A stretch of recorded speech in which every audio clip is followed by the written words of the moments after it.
महाभारत में अनुशासन पर्व में पितामह भीष्म कहते हैं कि यदि 12 साल तक लगातार एक कार्य किया जाए तो वो कार्य सिद्ध हो जाता है। गोकुल में एक अद्भुत भक्त हुए कृष्णदास जी, ये उन्होंने सुन लिया, उनके मन में भाव आया, वो गए माला बना करके ठाकुर जी के पास, बोले ठाकुर जी 12 साल तक लगातार माला पहनाने आऊंगा, 13वें साल की जब सुबह होगी तो आपको माला पहनने मेरी कुटिया में आना।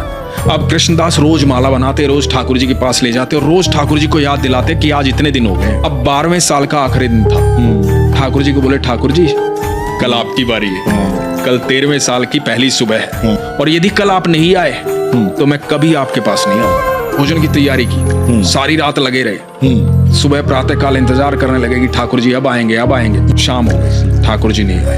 आ गया गुस्सा, सारा 56 भोग उठाया, अपनी पोटली में बांधा और देख करके मंदिर की तरफ, कोई नहीं है कृष्ण विष्णु, पत्थर की मूर्ति है वो, सुनता तो आज आ जाता, सुनता ही नहीं है। और बड़बड़ाते हुए जा रहे हैं। आगे से गैयों का एकदम झुंड आ रहा है लगातार। तो एक बालक आवाज दे रहा है, अरे बाबा सुनो, रुको, इतनी सारी गैया आ रही हैं, टक्कर लग जाएगी, धक्का लग जाएगा, गिर जाओगे, रुक जाओ थोड़ी देर। रुक गए कृष्णदास जी।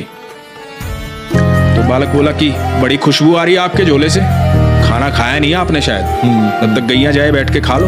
बोला नहीं मुझे नहीं खाना। क्या हुआ, क्या बात हुई? लाडला है ना वो कन्हैया।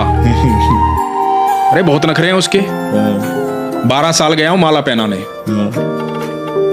एक दिन बोला था एक दिन मेरे पास आ जाना, नहीं आया, सुबह से लेकर के शाम हो गई, अब जा रहा हूं यहाँ से। तो बालक बोला बाबा इतना गुस्सा क्यों हो रहा? मुझे भी भूख लगी है, मैंने भी सुबह से कुछ नहीं खाया, सुबह से गैया चरा रहा हूँ। तो बोला कि मुझे भी आप खिला दो। बोला खा लो। बोला आप देख नहीं रहे मेरे तो हाथ गोबर में सने हुए, मैं कैसे खा लूं? आप अपने हाथों से खिला दो। अब एक एक कोर खुद खा रहे हैं, एक एक कोर उस बालक को खिला रहे हैं। अब उस बालक को जब 2-3 कोर खिलाए ना तो बालक की आंखें लाल हो गई, आंखों में आंसू बह रहे। कृष्णदास ने देखा, कृष्णदास ने कहा कि तुम रो क्यों रहे हो?